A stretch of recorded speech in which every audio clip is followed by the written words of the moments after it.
In this module, we are going to try to answer the question related to moral agency of artificial intelligence. How is artificial intelligence influencing the moral agency, the concept of moral agency? How is it modifying, potentially modifying, the concept of moral responsibility? Who's responsible for what?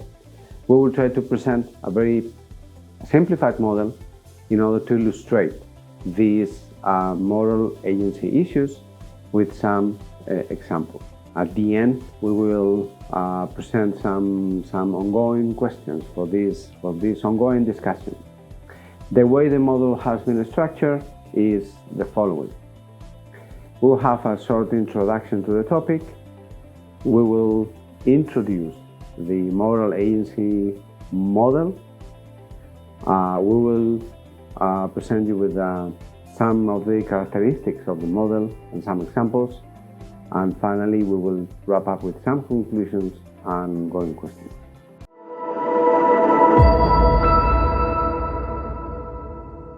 Philosophy always have been a task, a human task, very demanding, and the origin of the philosophy is just the admiration. Greeks tends to say thaumazein.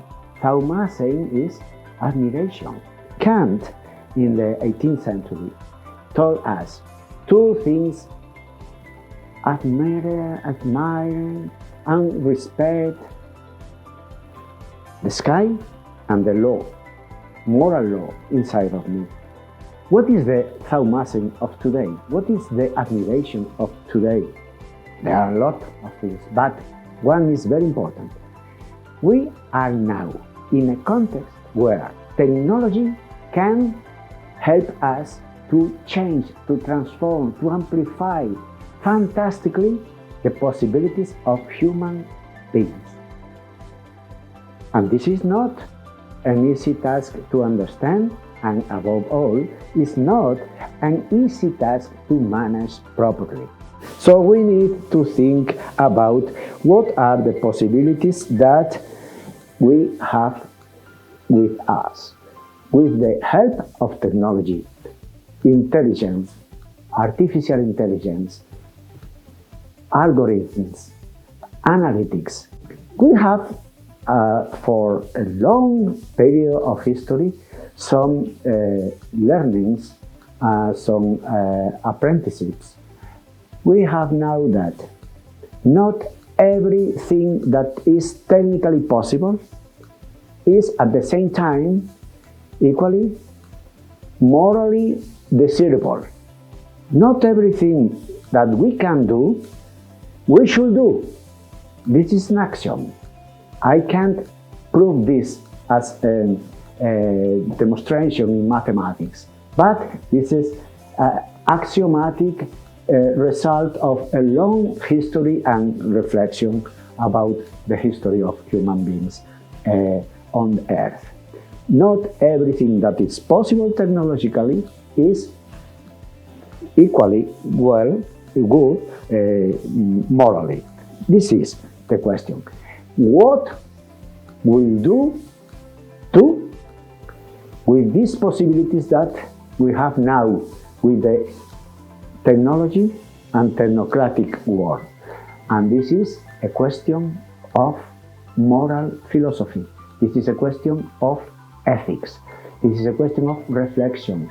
We have to stop and to think systematically, because we are facing a new reality, and it deserves us to try to conduct this for good, putting people in the center of the process and making a new situation where humanity can flourish. Humanity. There are people who are dreaming of post-humanism. No, why? Humanity is a ever better thing to achieve. And this is the question of ethics in the technology field, and this is the question of ethics in the artificial intelligence and in the algorithm intelligence, and if you want, if this is even the ethics for machines.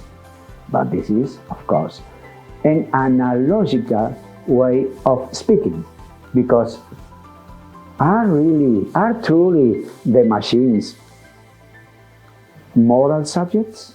This is the question. This is the question, the philosophical question that we have to, if not answer exactly, at least to formulate and to think about.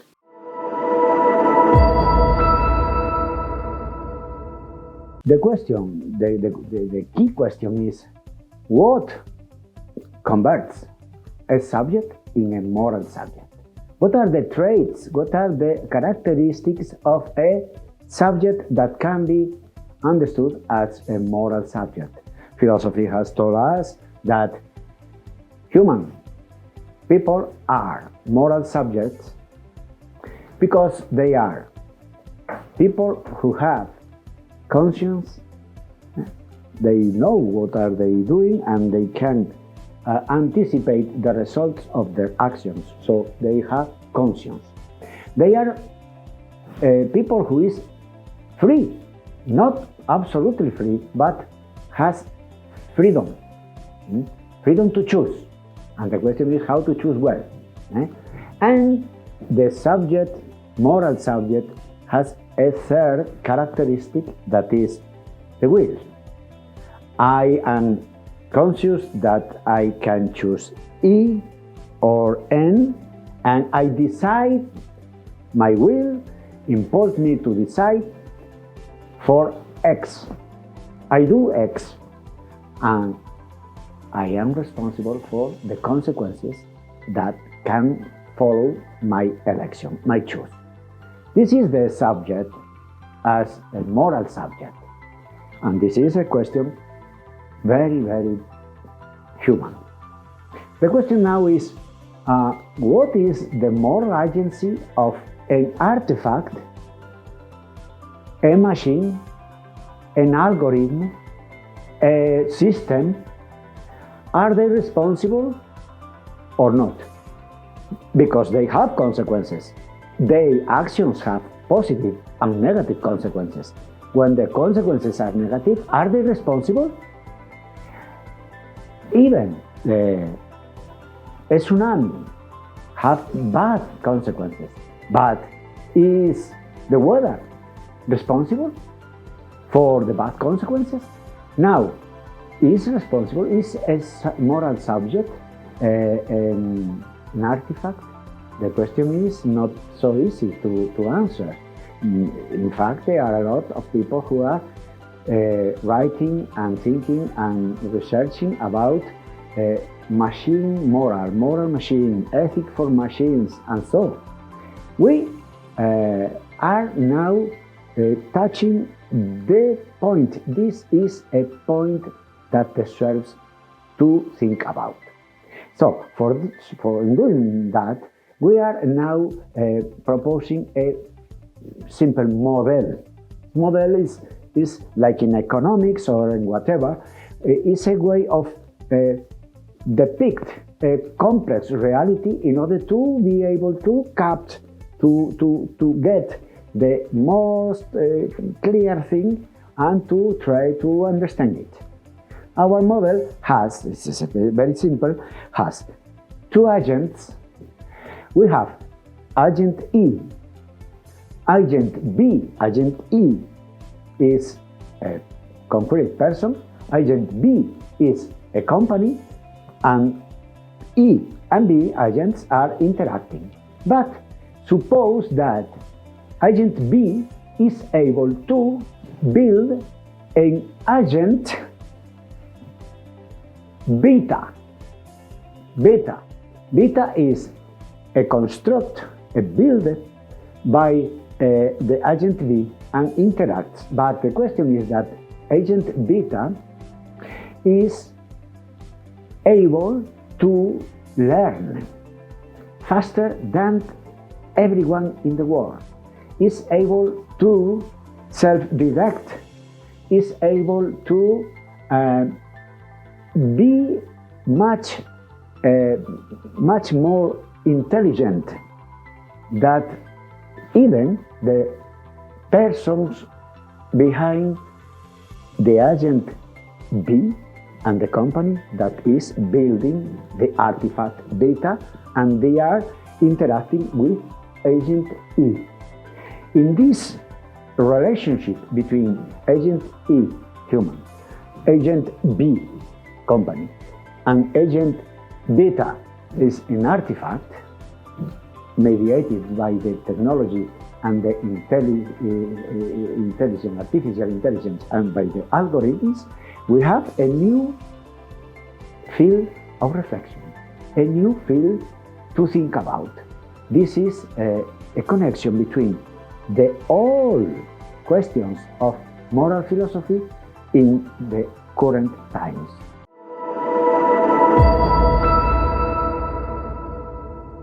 So, as we have seen in this simple model, there are some characteristics on the different agents and even in the agent beta.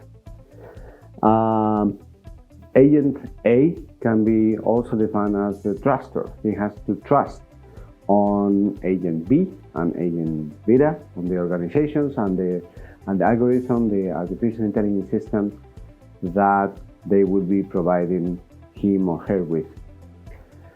So this relationship of trust, of confidence, is at the center of many of the efforts for the last years in terms of building a trustable artificial intelligence system. It is also true that there is an interaction between agent A and the artifact beta and organization B. There's a dialogue, there's an interaction, and maybe the goals are not the same. Maybe those goals are not completely aligned. Probably organization B or agent B is thinking about efficiency, is thinking about economic goals, is thinking about the specific targets, is thinking about maximizing resources, maybe profits. And agent A is definitely trying to use these services to fulfill some needs, to match some expectations that they have created, and at the end is taking a certain risk, has some expectations and has got some assumptions, and it's assuming some risk. As we have explained, agent A and agent B are autonomous agents. They are fully autonomous agents. However, the artifact or our agent beta is not autonomous, as we have explained. It's an automatic or an automated base, but not autonomous, since it doesn't gather all the three needed characteristics: freedom, consciousness, and will, and true will. However, the fact is that within this interaction there is some sort of mediation, some sort of transformation of the overall moral agency of agents A and agents B. We can see this in a number of examples. As a matter of fact, artificial intelligence has brought so much attention because it can amplify in a positive way or in a negative way the traditional issues we have found in marketing, in finance, in human resources, or in many other business related disciplines. Our suggestion is that we should not consider agent beta as a full moral agent, but as an analogic moral agent. What we have to take into consideration is the effect, the transformational effect, the amplification effect, if you will, that this agent beta has on both agent B and agent A. This amplification doesn't necessarily have to be negative. We can see also some positive side, some positive consequences of this. Let's take a look into some of them. Even though agent beta is not sympathetic, it's not compassionate, cannot be considered a fully moral agent, has one clear positive impact on agent A and also should be on agent B. It helps both moral agents, all the moral agents involved, to expand their moral sensitivity. Let's take, for example, the word to beg, this historic bias in language models. I'm sure that that bias is based on historical data, and we might have never been able to find it out if it wasn't because of artificial intelligence algorithms.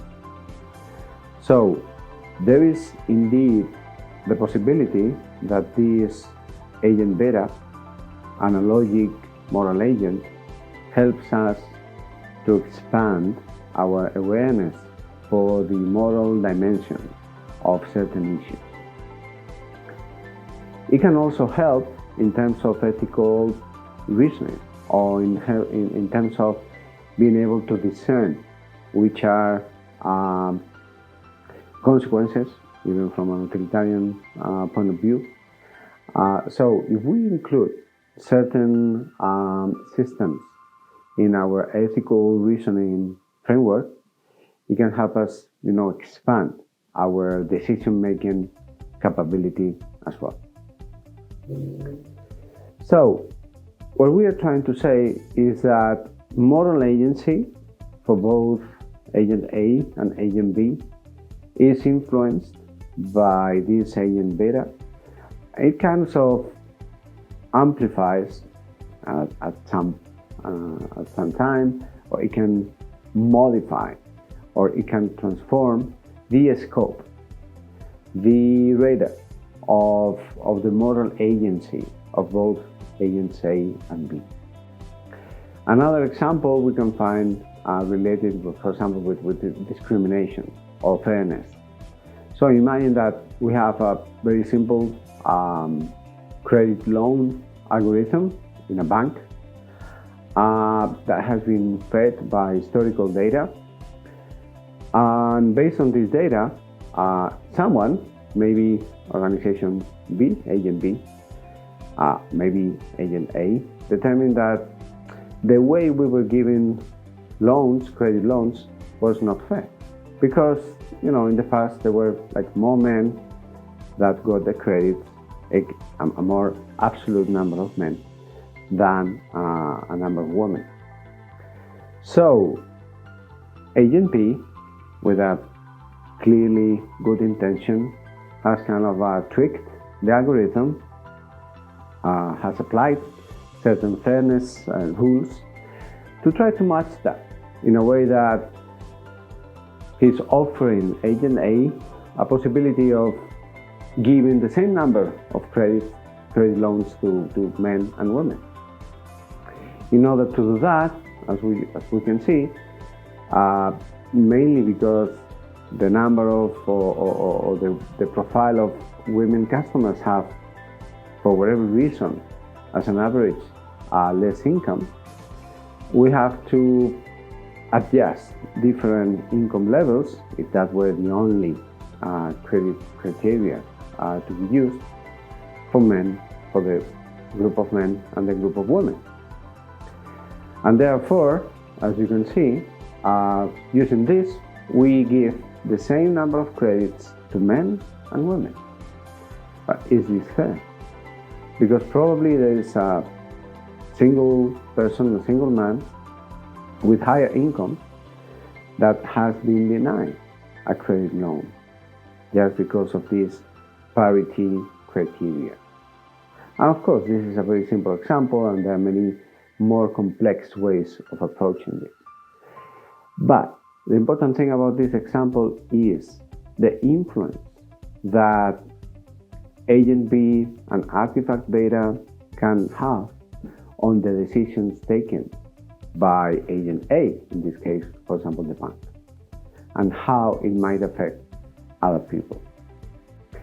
And this is a very interesting example to illustrate the following concept. Even though the moral agency of agents A, B might be altered, modified, amplified, transformed, mediated, the key question is that responsibility, which lies behind that moral agency, is not.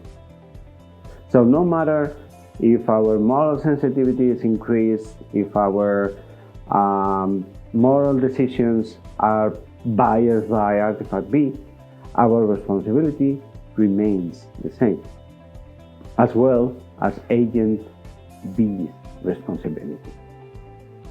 And that's a clear distinction that we wanted to make. Analogic moral agents might transform the moral agency, but leave the responsibility untouched. Related to that, there is a problem of, if you will, subcontracting that moral agency.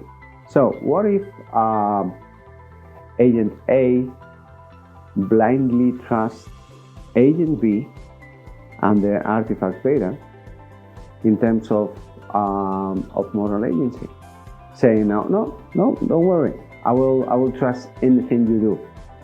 Well, the problem with that, and it's a problem that we are facing these days in certain applications, is that it would be okay to do that. However, they cannot neglect, or agent A cannot cannot neglect their responsibility on their actions and on their decisions.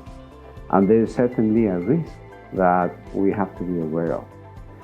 So that effect of blindly trusting, of trying to move the locus of moral responsibility, even though the moral agency might be transformed, is not the right thing to do.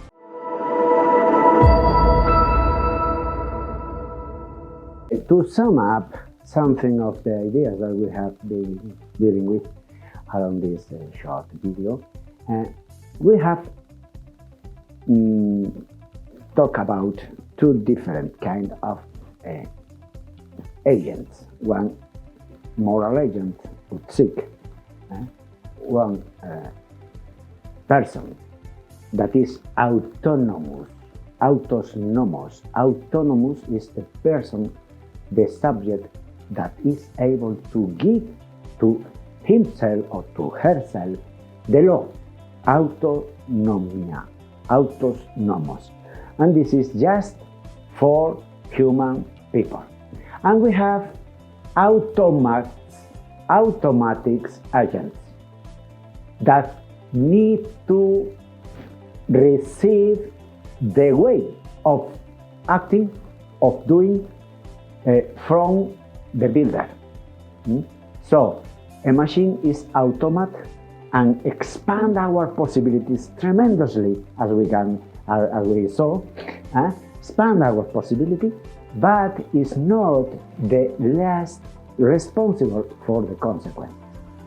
So the responsibility is always something very human. The responsibility you can avoid. You can do this, and you can amplify your possibilities of choice, and you can amplify with the use of the artifacts your ways of doing things in the world. But the responsibility is yours, not of the medium. You are the end, and the medium you use is a tool. We have the question of the responsibility. The responsibility is just the basics, the core of ethics.